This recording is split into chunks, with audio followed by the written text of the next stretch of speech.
In a world where we're bombarded with the noise of what it means to stand out, to be seen, and to be heard, it's easy to forget the profound power of silence. The ancient Stoics had it right all along. They understood the strength that lies in stillness, the kind of strength that draws people in without a single word being spoken. Imagine walking into a room and, without trying, becoming the focal point, not because you're the loudest, but because you carry a presence so captivating that it's as if you're speaking volumes without saying anything at all. This isn't just the stuff of legends or ancient philosophy. It's a reality you can achieve today. We're diving deep into the essence of silent attraction, guided by the timeless wisdom of Stoicism. It's about more than just making an entrance. It's about leaving a lasting impression that feels as natural as breathing.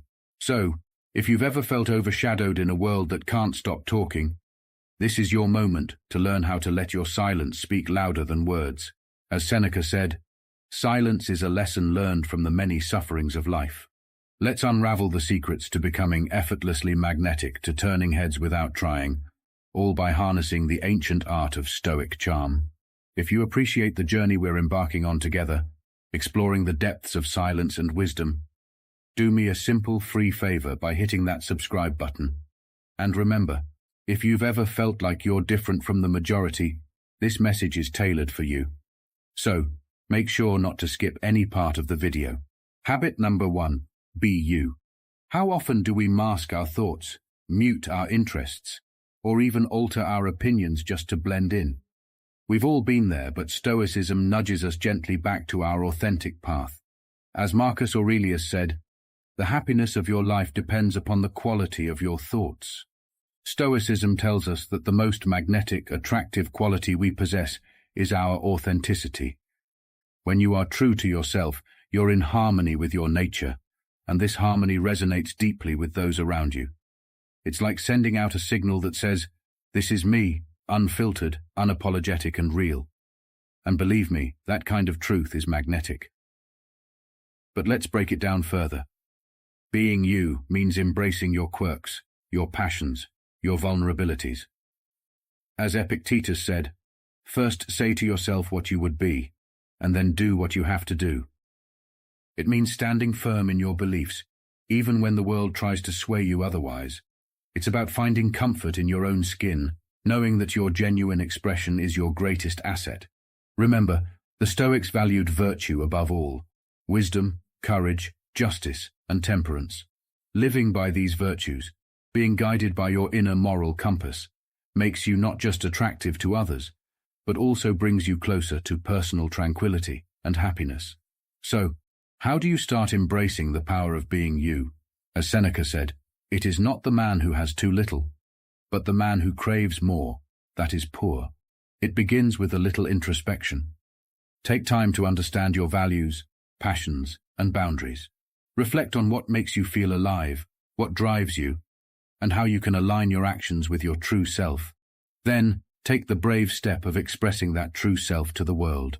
It's not about being perfect or pleasing everyone. It's about being real, being consistent in your words and actions, and showing up as the authentic you every single day. The Stoic philosopher Marcus Aurelius once said, "Waste no more time arguing about what a good man should be. Be one." In the context of our discussion, replace man with person, and the message remains just as powerful. Don't spend your life pondering over what makes someone attractive or likable. Embrace your authenticity, live by your virtues, and let your genuine self shine. That's the power of being you. And trust me, in a world that often values conformity, your authenticity is your superpower. It's what makes you silently attractive, drawing people towards you in the most effortless and profound way. Habit number 2, style with substance. The way we present ourselves to the world, it speaks volumes, telling a story without uttering a single word. As Seneca said, a great mind becomes a great fortune. Stoicism doesn't preach about renouncing material possessions or ignoring our appearance. Instead, it guides us toward living with intention, including how we express ourselves through our style. Stoicism teaches us the value of authenticity and simplicity, urging us to focus on what truly matters. When it comes to style, this doesn't mean adhering to a minimalist aesthetic or foregoing fashion altogether. As Epictetus said, know first who you are, and then adorn yourself accordingly. It means choosing clothes that resonate with our true selves, garments that reflect our personality, values, and the roles we play in life. It's about making deliberate choices that harmonize with our inner essence, rather than mindlessly following every fleeting trend. Think about it. When you wear something that feels right, something that screams you, how do you feel? Confident, comfortable, maybe even a bit invincible. As Marcus Aurelius said, you have power over your mind, not outside events. Realize this, and you will find strength. That's because aligning your external appearance with your internal world amplifies your authenticity. It makes you stand out, not because you're flashy or extravagant, but because you're radiating a sense of self that's uniquely yours. But style goes beyond just clothes. It encompasses your entire aesthetic, from the way you wear your hair to the accessories that become extensions of your persona. Each choice is a brushstroke in the masterpiece that is you. Stoicism encourages us to make these choices consciously, to ensure they're adding value, not just noise.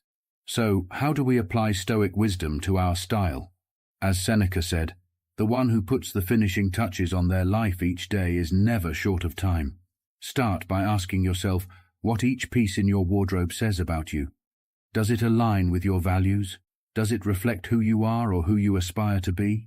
The goal isn't to impress others, but to express your true self in a way that's genuine and enforced.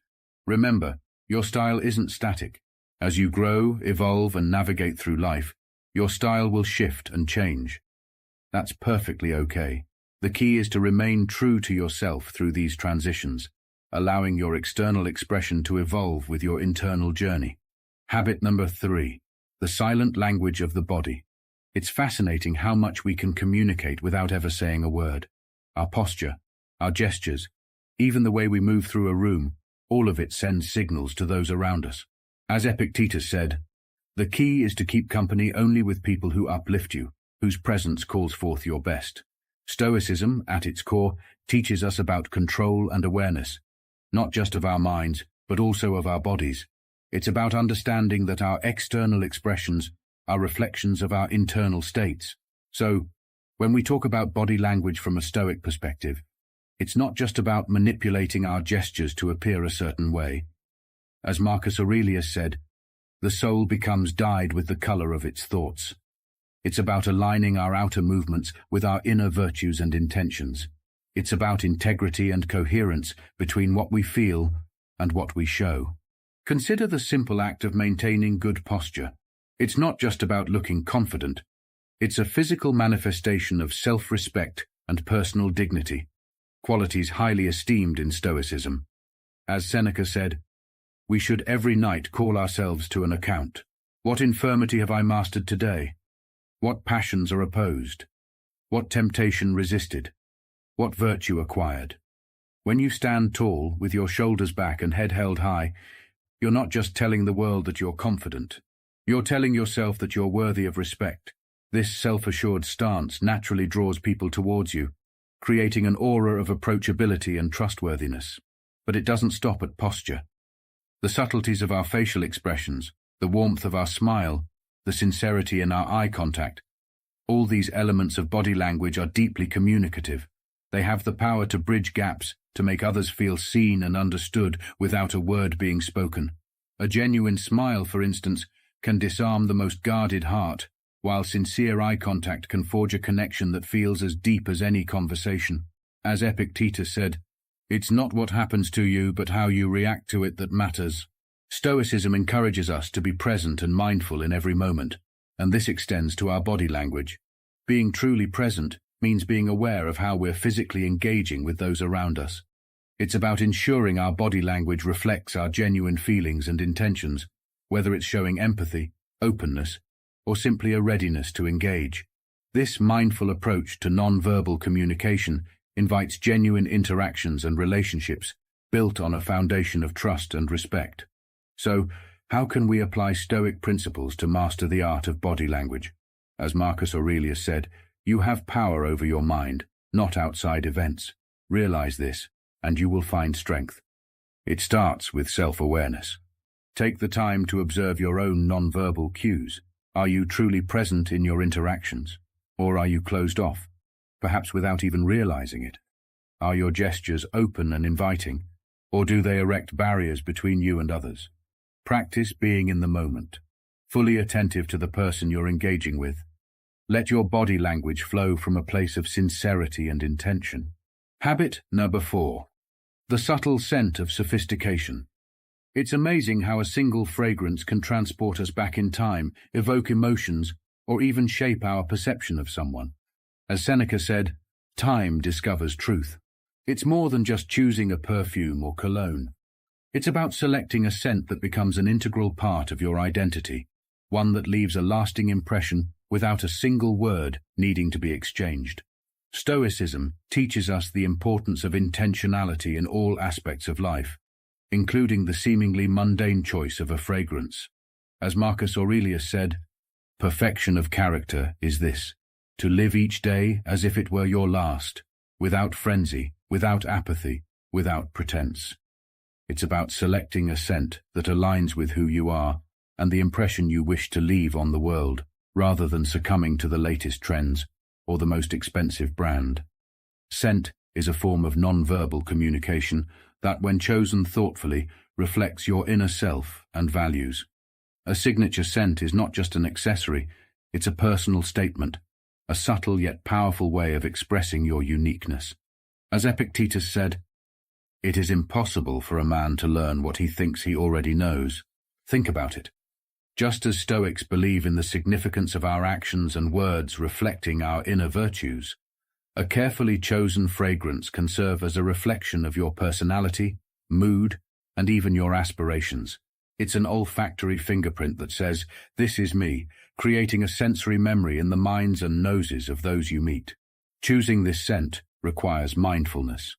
It involves understanding not just the fragrances you're drawn to, but also how they blend with your natural body chemistry, the environments you frequent, and the message you want to convey.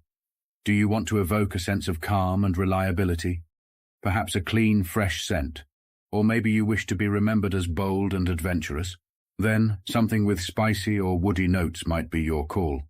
As Seneca said, "A gem cannot be polished without friction, nor a man perfected without trials." The key here is coherence, ensuring that your scent choice is an extension of your personality and values, much like the Stoic principle of living in harmony with one's true nature. Moreover, the Stoic practice of moderation applies here as well. It's not about overwhelming those around you with an intense fragrance, but rather choosing a scent that invites them closer, that whispers rather than shouts. It's a scent that lingers in a room, leaving a subtle yet indelible mark, much like the quiet but profound impact we hope to have on the world through our actions and choices guided by Stoicism. Habit number 5. Manners that mesmerize.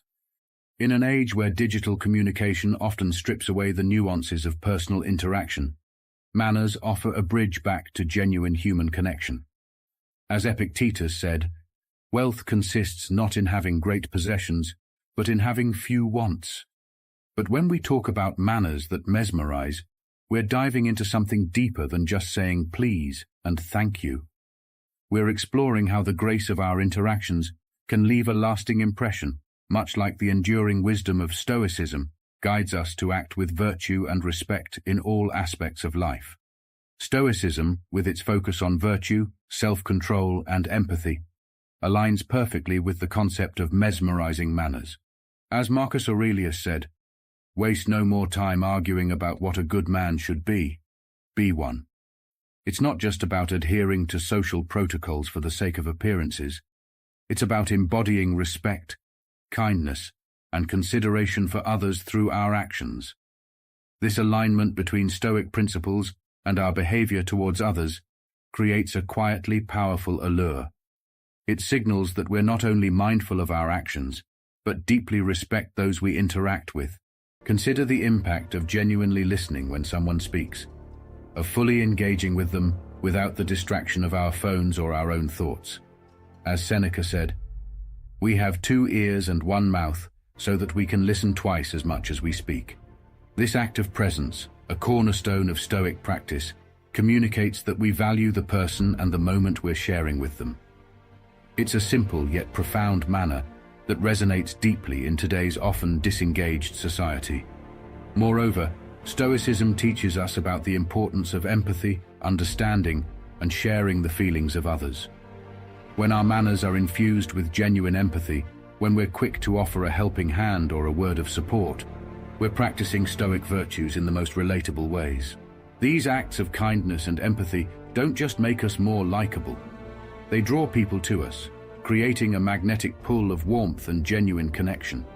As Epictetus said, "No man is free who is not master of himself." But let's also discuss the subtleties of manners, knowing how to navigate the complexities of social interactions with grace, from the etiquette of dining to the art of conversation. These skills reflect mindfulness and respect for the situation and the company we're in. Stoicism doesn't teach us to withdraw from the world, but to engage with it thoughtfully, and mastering these social graces is a testament to that engagement. It's about showing that we care enough to put thought into our actions, to honor the unspoken rules that smooth the way for more meaningful interactions. Habit number 6, being fully present. Be fully present. This isn't just advice, it's a powerful call to action, a remedy to the superficial interactions that have become all too common in our fast-paced world. Believe it or not, it ties beautifully into Stoic philosophy, which emphasizes living in the present and appreciating the moment for what it is. As Marcus Aurelius said, "Thou must now at last perceive of what universe thou art a part, and of what administrator of the universe thy existence is an efflux, and that a limit of time is fixed for thee, which if thou dost not use for clearing away the clouds from thy mind, it will go, and thou wilt go, and it will never return." Stoicism teaches us the value of focusing on what we can control and letting go of what we cannot. When we apply this to our interactions with others, it means giving them our full attention, free from the pull of past regrets or future anxieties. It's about engaging with them wholeheartedly, with a sense of presence that says, "You are important to me, and there's nowhere else I'd rather be." This kind of attention is rare and precious, and it can transform even the most mundane interaction into a meaningful connection. As Epictetus said, "It is impossible for a man to learn what he thinks he already knows." Being present involves more than just physically showing up. It requires an active engagement with the here and now, listening not just to respond, but to truly understand. It's the difference between having a conversation with someone who's constantly checking their phone and talking to someone who's completely focused on you, making you feel seen and heard. The latter can leave a lasting impression, creating a sense of warmth and genuineness that's irresistibly attractive. But how do we cultivate this presence in a world that constantly vies for our attention? As Seneca said, "The whole future lies in uncertainty. Live immediately." It starts with mindfulness, the practice of being aware of our thoughts, feelings, and surroundings without judgment. By becoming more mindful, we can catch ourselves when our minds start to wander and gently bring our focus back to the present. Like any skill, mindfulness improves with practice and patience. Moreover, Stoicism encourages us to appreciate the beauty of the present moment and see it as a gift. Every interaction, no matter how brief, is an opportunity to connect, to learn, and to grow. When we approach our interactions with this mindset, we not only enrich our own lives, but also touch the lives of those around us in profound ways. But being present also means being vulnerable, allowing ourselves to be seen and to see others without the shields we often put up. As Marcus Aurelius said, "When you arise in the morning, think of what a privilege it is to be alive, to think, to enjoy, to love." It's about dropping the facade and connecting on a human level, recognizing that at our core, we all seek understanding and connection. This vulnerability, though it may seem daunting, is incredibly powerful. It breaks down barriers and builds trust, laying the foundation for deeper, more meaningful relationships. It's a reminder that sometimes less is more. This concept, deeply rooted in Stoicism's wisdom, teaches us the value of restraint and the power of keeping some things close to our chests. It's not about deceit or secrecy, but about the deliberate choice of what we reveal about ourselves and when. Habit number 7, a touch of mystery. This selective sharing creates an allure that draws people in, eager to learn more about the person behind the curtain. As Seneca said, it is quality rather than quantity that matters. Stoicism, with its emphasis on inner reflection and personal growth, encourages us to focus on developing our character rather than seeking external validation. This philosophy aligns perfectly with cultivating a sense of mystery. By not laying all our cards on the table, we invite others to engage more deeply, to look beyond the surface. It's a subtle invitation to explore, a signal that there's more to us than meets the eye. As Marcus Aurelius said, "Look within. Within is the fountain of good, and it will ever bubble up if thou wilt ever dig." This doesn't mean playing games or constructing a facade. Rather, it's about allowing our complexity and depth to unfold naturally over time. Imagine the difference between a book that gives away the plot in the first few pages and one that weaves a tale you can't put down, revealing its secrets layer by layer. Which one captivates you more? The same principle applies to personal interactions. A touch of mystery can transform a conversation from a mere exchange of information into an intriguing discovery. As Epictetus said, "If you wish to be a writer, write." It makes each interaction with us a chapter in a story that others are eager to continue, creating a magnetic pull toward the depth of our character. But how do we strike the right balance? It begins with mindfulness about what we share and the intention behind it. It's about sharing with purpose, not out of an impulse to fill the silence or because we feel pressured by the oversharing culture. It requires self-control, a virtue extolled by Stoicism, to navigate the fine line between being open and maintaining a touch of mystery. As Seneca said, "It is not the man who has too little, but the man who craves more, that is poor." It's also about valuing the quality of our connections over the quantity, understanding that deeper relationships are built on a foundation of mutual discovery and respect for each other's depth.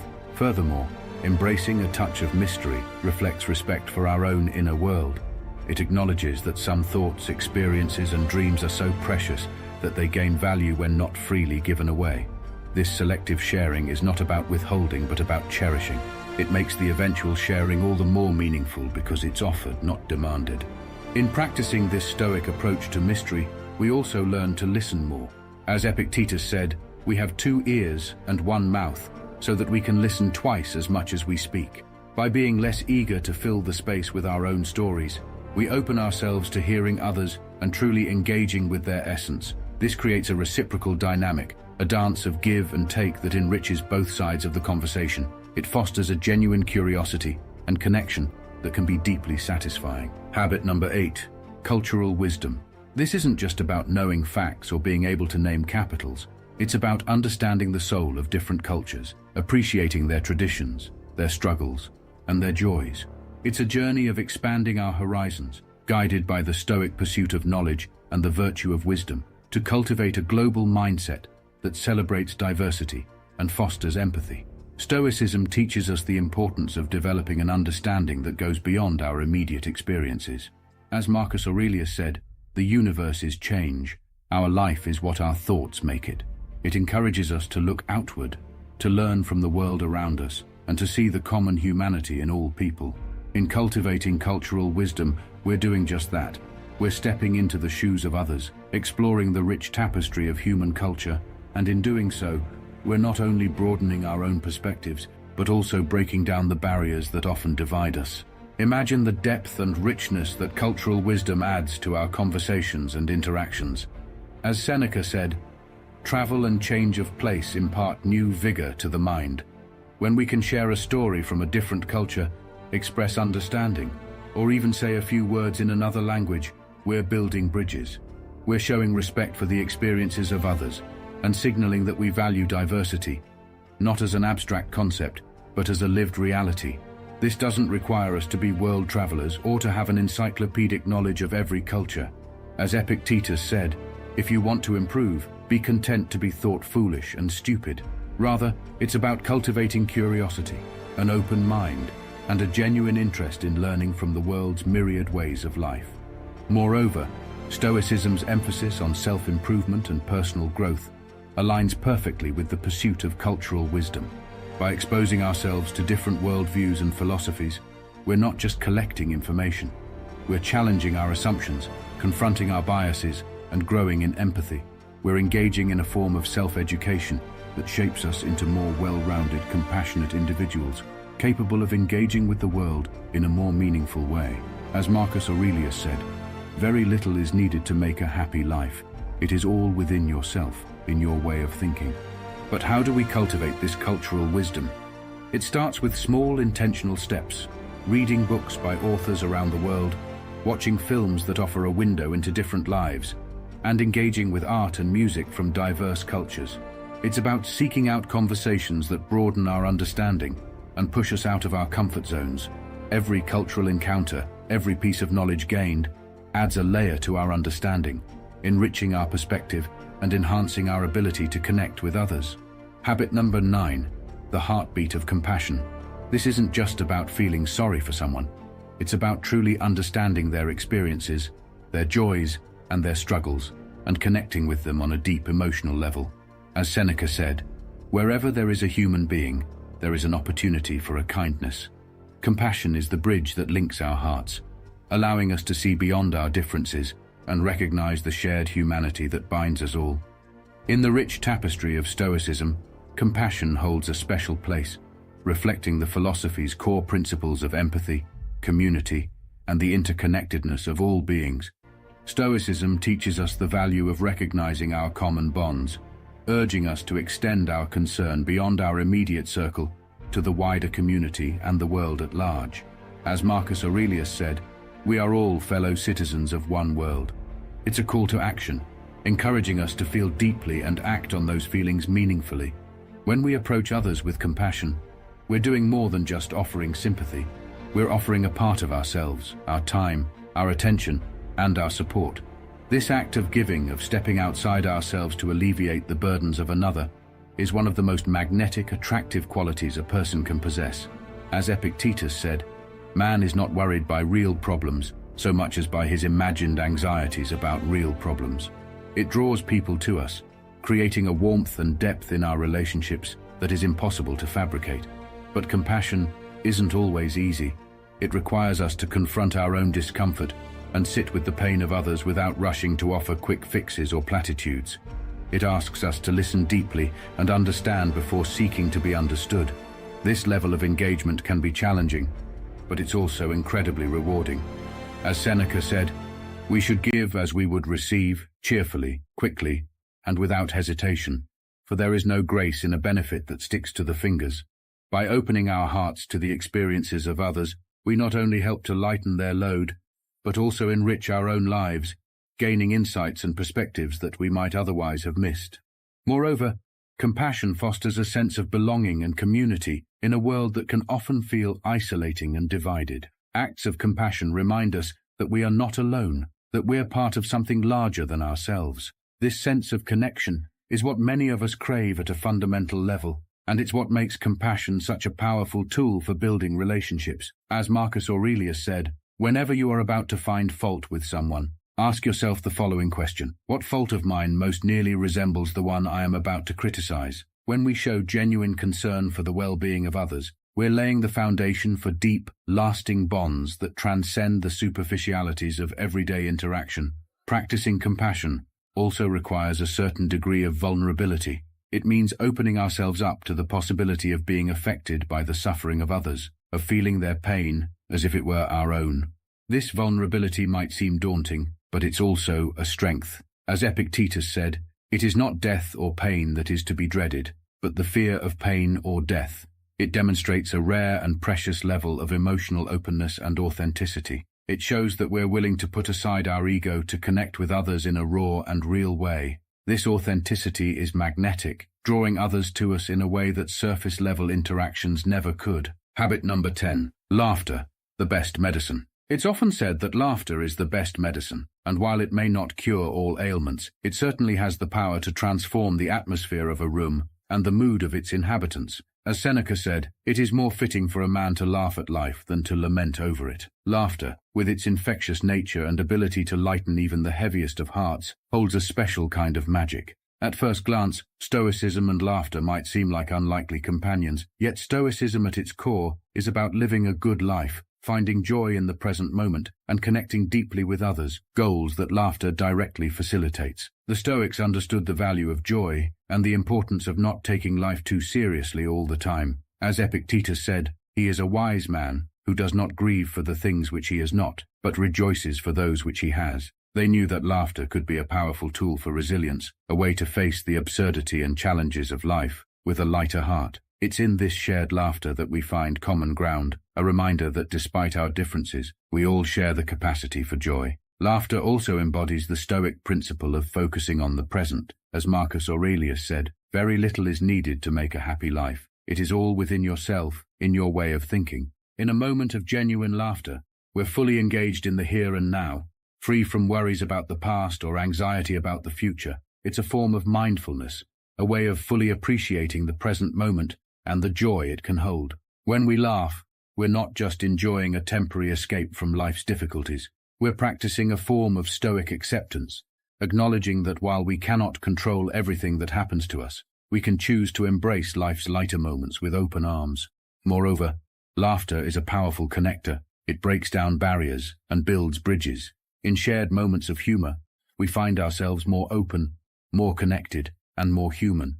As Seneca said, life is like a play. It's not the length, but the excellence of the acting that matters. This aligns with the Stoic emphasis on community and the interconnectedness of all people. By laughing together, we're reminded of our shared humanity, of the common experiences and emotions that bind us. Laughter creates a sense of belonging, a feeling that despite our diverse backgrounds and life stories, we're not so different after all. But how do we cultivate more laughter in our lives? As Epictetus said, he is a wise man who does not grieve for the things which he has not, but rejoices for those which he has. It starts with not taking ourselves too seriously. It's about being open to the absurdity of life, finding humor in our mistakes, and learning to laugh at ourselves. This doesn't mean ignoring the seriousness of certain situations or dismissing the real challenges we face. Instead, it's about balancing our perspective, recognizing that joy and sorrow are both integral parts of the human experience. It's about seeking out and creating opportunities for joy, whether through engaging with light-hearted content, spending time with people who make us laugh, or simply practicing the art of seeing the humor in everyday situations. Habit number 11. The art of self-care. In a world that often pushes us to prioritize everything and everyone above ourselves, there's a quiet yet radical act of rebellion that can profoundly transform our lives. Self-care. As Seneca said, the whole future lies in uncertainty. Live immediately. Self-care goes far beyond the occasional spa day or indulgence in treats. It's about making a deliberate effort to care for our physical, mental, and emotional well-being. Stoicism teaches us the importance of self-mastery and understanding what is within our control. Caring for oneself in this light is not an act of selfishness, but an exercise in recognizing our responsibility to maintain our own well-being. As Epictetus said, first say to yourself what you would be, and then do what you have to do. The Stoics believed in the value of the self and the significance of ensuring that we are at our best. Why? Because it is only from a place of strength and well-being that we can effectively contribute to the world around us, live in accordance with our values, and fulfill our duties to others. Self-care, from a Stoic perspective, is about showing respect for the gift of life and the body and mind that carry us through it. It's about acknowledging that our capacity to think, feel, and act according to our principles is inherently linked to how well we look after ourselves. This form of self-respect is the foundation upon which we build our interactions with the world. As Marcus Aurelius said, "You have power over your mind, not outside events. Realize this, and you will find strength." When we value ourselves enough to prioritize our health and happiness, we're better equipped to face life's challenges with resilience and wisdom. But self-care in the Stoic sense isn't just about physical health. It's also about cultivating a healthy mind and emotional resilience. It involves practicing mindfulness, engaging in reflective thought, and seeking out activities that enrich us intellectually and spiritually. This holistic approach to self-care ensures that we're not just physically fit, but also emotionally and mentally prepared to engage with the complexities of life in a meaningful way. As Seneca said, "The mind that is anxious about future events is miserable." Moreover, practicing self-care creates a ripple effect. When we're at our best, we can offer more to others. We become more patient, understanding, and present in our relationships. We contribute to our communities with greater enthusiasm and effectiveness. This is the embodiment of the Stoic ideal of living in service to the common good. By taking care of ourselves, we're indirectly taking care of those around us because we're in a better position to offer support, wisdom, and kindness. As Epictetus said, we are not privy to the stories behind people's actions, so we should be patient with others and suspend our judgment of them. So how do we integrate self-care into our daily lives in a way that reflects Stoic values? It starts with simple, intentional actions. Eating nutritious foods that fuel our bodies, engaging in physical activity that strengthens us, ensuring we get enough rest, and setting aside time for reflection and relaxation. It also means setting boundaries to protect our time and energy, saying no when necessary, and prioritizing activities that align with our values and contribute to our growth. Habit number 12.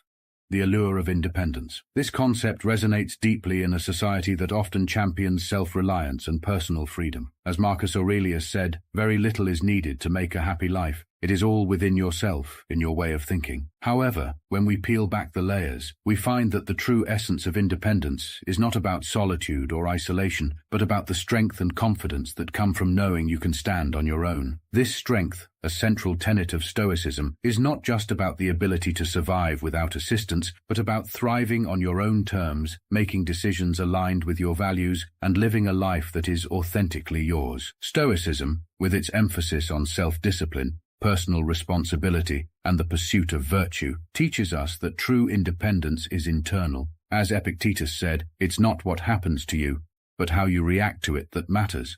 It's the freedom that comes from mastering your desires, from being in control of your emotions, and from the deep understanding that your happiness and peace of mind come from within, not from external circumstances or the opinions of others. This philosophical approach encourages us to cultivate independence rooted in self-sufficiency, resilience, and the understanding that we have the power to shape our lives according to our principles. The allure of this kind of independence is profound. It's attractive because it represents a person who is not easily swayed by the tides of popular opinion, and who does not rely on external validation to feel valued or successful. As Seneca said, "Let us train our minds to desire what the situation demands." This independence manifests in the confidence to make choices that are right for you, even when they go against the grain. It's about having the courage to follow your path, embrace your uniqueness, and live a life that truly reflects who you are. However, embracing independence doesn't mean rejecting the support and companionship of others. On the contrary, Stoicism teaches us the value of community and mutual support. The key is finding the balance between enjoying meaningful connections with others and maintaining the autonomy to pursue your own goals and values. It's about building relationships that respect your independence and encourage your growth, rather than those that constrain or define you. As Marcus Aurelius said, "Reject your sense of injury and the injury itself disappears." Cultivating this sense of independence requires introspection and self-awareness. It involves regularly examining your values, goals, and the motivations behind your actions. Are you pursuing something because it truly resonates with you, or because you feel pressured by societal expectations? It also involves developing resilience, the ability to face challenges and setbacks without losing sight of your values or your sense of self. As we wrap up this journey through the Stoic art of silent attraction, remember, the most profound connections are often forged in the quiet moments, through the subtle strength of our character, and in the authentic expression of our true selves. As Epictetus said, "First say to yourself what you would be, and then do what you have to do." Embrace these principles in your daily life, and watch as the world around you transforms, drawing others to the warmth of your presence and the depth of your spirit. Thank you for joining us on this journey. Your engagement and curiosity are what makes this community so special. If this conversation has sparked a desire for more, I invite you to watch one of the suggested videos on your screen. Dive deeper, continue growing, and let the timeless wisdom of Stoicism illuminate your path. And remember, in the silence of your actions, your life speaks volumes. I'm afraid that was the end of the script. The video concluded with an invitation to explore more content and a reminder about the power of our actions, even in silence. To recap, we covered 12 socially attractive habits inspired by Stoic philosophy. 1. Being authentic to yourself. 2. dressing with style and substance. 3. Mastering the silent language of body language. 4. Choosing a signature scent. 5. Practicing manners that mesmerize. 6. Being fully present in the moment. 7. Cultivating a touch of mystery. 8. Developing cultural wisdom. 9. Leading with compassion. 10. Embracing the power of laughter. 11. Prioritizing self-care. 12. Embodying an alluring independence. Each habit was explored in depth, with practical tips for application and relevant quotes from Stoic philosophers to add wisdom and gravitas.